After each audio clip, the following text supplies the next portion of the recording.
I'll watch this. We'll watch this one. Greatness is a curse. In order to achieve greatness, one needs to suffer. It has never been otherwise. History is filled with men who changed the world. Philosophers, artists, scientists, visionaries. Their names are etched into time, their legacies immortalized. And yet, when we look closer, a pattern emerges. Isolation, madness, tragedy. The world celebrates these figures, but only from a distance. We admire their work, quote their words, and build statues in their honor. But we rarely acknowledge the suffering that came with it. We worship. I wonder if great people enjoy their lives. Like the people we remember, if they even... I think there's a level of greatness that becomes unbearable and unenjoyable. Marcus Aurelius, Julius Caesar, Socrates, King, I don't know. Did they enjoy their lives? I don't know. Alexander the Great. I think there's a level of pressure they had where they're not enjoying the life they live. Markiplier, I think that's a different... I'm not putting Markiplier on the same level as Marcus Aurelius, okay? I love Markiplier. I don't think Markiplier will go down as one of the greats in history. One of the greats of YouTube, for sure. I don't think people will be teaching about Markiplier in history books in 500 years' time. But I still think he's awesome. Yeah, like historical individuals, right? They had such a level of stress, and that's why, like, I'm still not done it. I've been reading it for way too long. I'm on, like, the last 3 chapters. Marcus Aurelius Meditations. It's basically a document of his life through his own journals. Never meant for anybody else to read. Translated and, kind of compiled to a condensed chapter-based reading, usually with a lot of analysis by whoever translated it. And he writes about how he has to stay grounded. And he tries to be, and I'm not saying Marcus Aurelius was a great man by any means, but he consistently writes in his journals. If you don't know who Marcus Aurelius was, he was like a Roman emperor, thousands of years ago. But somebody that was, one of the most powerful people of his time. And how he struggled with losing himself, not in a stoic sense, but more like, I am so powerful, I have so many responsibilities, I'm losing being human. Like, I'm not even a person anymore. I'm just like a figure, a head, somebody that exists and has so many responsibilities. Like, being Leonardo da Vinci, being, what's his name? Chaplin? What's his name? Charlie Chaplin, an example. Somebody turbo famous, great of their time, Charlie Chaplin. Like, the amount of pressure, you're like not a zoo animal, but you become a character, an individual that is no longer themselves. And I think that even applies to anyone with fame, anybody with recognition, anyone that is considered great. And even me at times, I don't think I'm famous by any means, but like I get attention, and I think that there's a character of me and then a me. And I think I've been good recently at separating the two. And not even separating the two, blending them together to a manner that I can feel comfortable being me with the job of being a social media individual and maintaining my level of humanity or humanity. When I started, I always said I was narcissistic, and I said I was a bad person. And I think I fell into becoming the character of Joe Bartolozzi rather than being my own person. And I think I've gotten out of that. And I think Brooke helped me. I think philosophy helped me. But I think there's people that you witness. I don't want to, air it out and just act like I know people. But like Jack Doherty, right? And there's these guys that kind of feel like they're living the character. And a common example is Jim Carrey. Jim Carrey says that Jim Carrey's kind of lost his mind in certain effects. But something that I like that he talks about, outside of all the crazy things he'll say here and there, is Jim Carrey will say that Jim Carrey's a character. He's somebody that he invented. It's not him. And a lot of people look at him and think that he's crazy when he says that, but I understand it. He's saying that, like, the character and the actor that Jim Carrey was, the life that he lived, was a facade blocking the real him that truly was trying to exist. He had to live a character that people pressured him to be. Mr. Beast as well. Mr. Beast, I think, is becoming an idol. I don't think not that he's not human, but I think that he can't live. Every part of his life is around his job. Not that he's living the work like a union man would, but he's becoming a character that other people see rather than an individual that exists in his own light.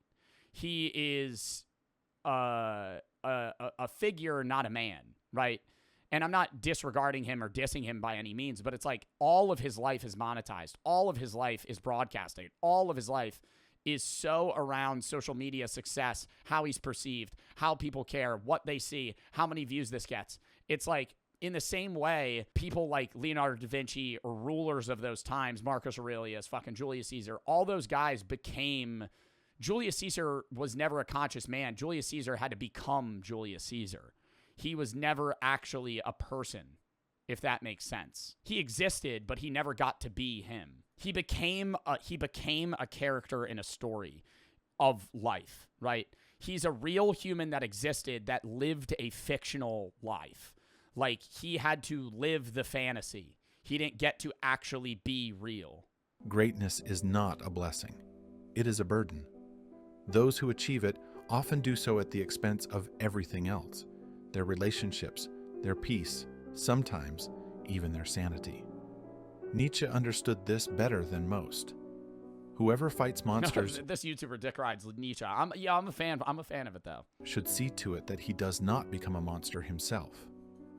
I gotta sub to this guy. He became consumed by his ideas, pushing the limits of human thought, only to descend into madness. Oh yeah, he lost his fucking mind before he died. Dying alone and forgotten. His words shaped the future, but he never lived to see it. The pursuit of greatness is not a path of enlightenment. It is a war against mediocrity, against the expectations of society, and most dangerously, against oneself. To desire greatness is to desire suffering, because true greatness does not come without sacrifice. But greatness is not just a pursuit, it is an exile. The higher you climb, the lonelier you become. The more you understand, the more disconnected you feel, and the more you... I feel like that is where I get sometimes where it's like you just get... And that just applies to anybody that gets into the job. When I talk to Lacey and Ron, oh my God, like word for word what we're watching. Like, they have to their whole life is IRL streaming, which is like, then there's no separation, right? That's where I think, like, for Twitch streamers, not like greatness. Like, I'm not trying to compare Lacey to like fucking a president, but like, all they do is IRL stream. And so they stream every day. They never go out. They never hang out with people. They don't fucking go on vacation. All they do is stream every fucking day and do IRL streams for 8 hours a day. Their life is their job. They have no separation between the two. Lacey and Stable Ronaldo is becoming Stable Ronaldo. Jinxie has become Jinxie. Like, I think Jinxie's a little better at it in like free time off. And I think Queso's really good at it. When I watch Queso, I think Queso has separated him and his job entirely. I think Queso, he streams 4 hours a day. He hard shuts that shit off. I think he enjoys it, but he's done. And then he lives. And I think that a lot of guys at the top of Twitch and the top of YouTube in general fucking live their personality, and there's no separation between the individual, or at least like a compromised integration, right? I think I've like achieved that where it's like, this is my job. I do this and then I'm done. I go do other shit. But it's like, Lacey, Ron, Jason the Ween, like, they live their character. They have to be that guy all the time. And I think it was great talking to them. I think I'm not like dissing them by any means, but I think that they're reaching a level of popularity, even Kai Cenat, where like Kai Cenat has to be the character Kai Cenat. He can't be Kai. He can't be him. He has to be the character that he is on stream. And that's how he has to live. And it's like it's scary. Why are you dissing them? Nat, I'm not dissing them, Nat. Why is Nat trying to rage bait me right now? Speed? I think Speed really, yeah. I think when you get to that level, like, iShowSpeed is living the life of like churning tasks for what iShowSpeed has to put up. It's like you front a character. And I'm not saying that they're fake by any means. I'm saying it's like forced by the public onto them almost. Where it's like, I have to be this guy. I'm going to be this guy. And then like 20 years go by like a snap of the finger and they look back and they're like, what the fuck? And that's what I think I think that's what happened to Jim Carrey. He's in character all the time. He never snaps out of it. And when he snaps out of it, he goes, oh my God, it's been 30 fucking years. You relate to those around you. The masses love the idea of greatness, but they resent those who actually attain it. Because true greatness does not conform to the norm, it defies it, and society does not tolerate those who think beyond its boundaries. Take Friedrich Nietzsche, a man whose philosophy shattered the very foundation of morality, religion, and conventional thought. He wrote of the Übermensch, the individual who transcends the herd, who creates his own values, who rises beyond societal constraints. But in doing so, he doomed himself to loneliness. His ideas were radical, terrifying, and deeply misunderstood. In his lifetime, he was seen as a madman, a dangerous thinker. His work was ignored, ridiculed, even condemned. By the end of his life, he had lost everything: his reputation, his sanity, his place in the world. He spent his final years alone and insane, abandoned by the very people he once sought to enlighten. Only after his death was he recognized as one of the most influential philosophers of all time. But what did it matter? He never lived to see it. The greatest minds often die misunderstood. This is the paradox of greatness. The world worships the great, but only when they are no longer around to witness it. Greatness is not a choice. It is an affliction. It does not come from balance, nor from moderation. It comes from obsession, a relentless force that devours everything in its path. Great individuals are not simply ambitious. They are consumed. They do not simply work hard. They sacrifice everything. Schopenhauer once wrote, "Talent hits a target no one else can hit. Genius hits a target no one else can see. Those who see beyond the present are never understood in their time. The world does not recognize genius when it is alive. It only mourns it when it is gone." Take Vincent van Gogh, a man who dedicated himself entirely to his art, producing over 900 paintings in a feverish obsession. He lived in poverty, suffering from severe mental illness, rejected by the very world he tried to bring beauty to. And that's so crazy. He wasn't that popular in his time. In his lifetime, he sold only one painting. Wow. One. He died believing he was a failure. And that's, like, he had, and nobody knows. Or not nobody knows. He'll never know. Convinced that his life's work had amounted to nothing. It was only after his death that the world decided he was a genius. His paintings became priceless. Museums were built in his name. The same society that ignored him while he lived transformed him into a legend once he was no longer there to witness it. Greatness does not let you rest. It burns you alive. And for what? What is the purpose of greatness if it does not bring happiness? If it does not bring fulfillment? If, in the end, it only leaves behind a trail of suffering? Because here is the truth. Greatness is not about success. It is not about recognition. It is not about fulfillment. It is about sacrifice. And those who seek it must be prepared to lose everything. If obsession is what pushes someone to greatness, expectation is what destroys them. Because the moment you become great, you no longer belong to yourself. You belong to history. You belong to those who look up to you, those who envy you, those who... They create a character of you. They make you an individual. You're no longer an individual yourself. Wow. Seek to tear you down. Greatness isolates, but it also burdens. Once the world recognizes you as extraordinary, it expects you to remain that way. There is no room for weakness, no room for failure. The higher you rise, the more brutal the fall. We have always loved the spectacle of a downfall. We build statues of the great, but we also celebrate their destruction. Julius Caesar was revered as a god until he was assassinated by the very men who once praised him. Napoleon reshaped the world until he was cast aside. exiled to die alone. Nietzsche's ideas were ignored in his lifetime, but ironically, when he was no longer able to defend them, they were twisted beyond recognition. His philosophy, which challenged power structures and called for self-overcoming, was hijacked by ideologies he would have despised. He did not live to correct them. His name was used, but his voice was gone. The world only loves the great when they are no longer here. And this is the true cruelty of greatness. It does not reward the living. I think that's similar to music artists as well. How popularity is like Tupac, Biggie Smalls, those guys, or even like more modern rappers or just musicians in general. Nobody really cares about them until they die, and they spike in popularity once they're dead. It rewards it's not TOS. It's only the legend that remains. Even if someone overcomes it's not TOS. Isolation, obsession, and expectation, there is one final curse. Greatness does not bring peace. Schopenhauer believed that human desire was doomed to be unfulfilled. He argued that satisfaction is only ever temporary. Once we achieve something, we immediately seek the next thing. There is no finish line, no final victory, no moment of lasting contentment. Schopenhauer wrote, "Wealth is like seawater. The more we..." And you have to constantly create new finish lines to even see purpose.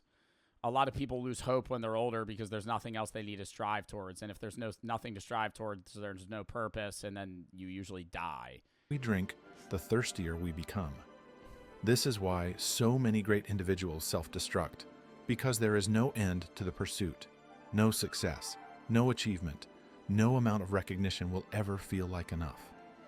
Yeah, but there has to be a balance in between it. You need goals, but you can't have too many. The hunger for greatness does not disappear. It only grows stronger. Nietzsche understood this struggle deeply. His entire philosophy was centered on becoming, on constant self-overcoming. He rejected complacency, believing that the moment one stops striving, they become stagnant, weak. But this mindset is both liberating and imprisoning. Because if there is always another mountain to climb, then there is never any rest. This is why many of the greatest minds spiral into madness, addiction, and self-destruction. The more they accomplish, the more they realize that it will never be enough. The more that you accomplish, I don't even think it's the more that you'll realize it'll never be enough. I think the more that even opens up to you. The more success you achieve, the more success that there is to achieve. It's like you accomplish one task and it opens up 4. You accomplish those 4 and it opens up 8. Like you're in an endless pursuit of finishing things, and you're never going to be able to get all of them done. And so, the cycle continues until it finally consumes them. But if all of this is true, if greatness isolates, consumes, and demands more than it gives, then why do people still chase it? Why? Would Oppenheimer be one? I think Oppenheimer is one of the best examples of one. Oppenheimer dedicated his life to a work that ended up killing hundreds of thousands of people, which he didn't want to happen. But it's basically they funded his research by, kind of using it to do so. And then he died, sad, fucking disgraced and alone. And young, too. And then people look back on it and appreciate him, but at the time, everybody hated him. Despite the suffering, do so many willingly sacrifice their peace, their time, even their sanity for a chance at some... How did he die? I think he died of lung cancer. He smoked a lot. Oh, throat cancer. From smoking. 62, which is young. Not young. Young to die. Something greater. Maybe it's because the alternative is worse. To reject greatness is to accept an ordinary life, to live and die unnoticed, forgotten by time. Most people fear this more than failure itself, because even if greatness offers no peace, at least... I think that's really what it is. I think if you live and aren't great, you're forgotten, and that's your fear. But if you live to be remembered, then you never actually live in the first place. You never get to experience what living is. You only get to experience what being obsessed and grinding is. It offers meaning, a struggle, a purpose, a chance to be remembered even if only as a cautionary tale. Or maybe it's because the pursuit itself is intoxicating. Greatness may never satisfy, but the climb, the struggle, the ambition, the obsession makes life feel larger than it is. Some would rather burn out in pursuit of something extraordinary than fade away in comfort. And that is the final paradox. We know the cost. We know how this story ends. And yet, throughout history... Yeah, isn't that what, like, there's people that claim, like, all men and all, you know, humans in general deep down wish they could die a glorious death. People have still chosen to chase greatness. Like a triumphant life to a climax that results in your Not because ending. they expect happiness, but because they believe the suffering is worth it. So, knowing all this, I'll ask you one last time. Do you still want to be great? I think there's a balance to that. I mean, that's also why I say I don't think I would ever. There's a level to it. I've always said there's people that will be like, you're just lying because you never get that big. Like, I love the community I have. I think there's a point where it gets too big. I think Kai Cenat's community is too large. I think that those guys don't have fun doing it. They might. I wouldn't. I love where I'm at, you know. I would love to, like, you know, maybe grow in view count, but, like, keep that community, you know.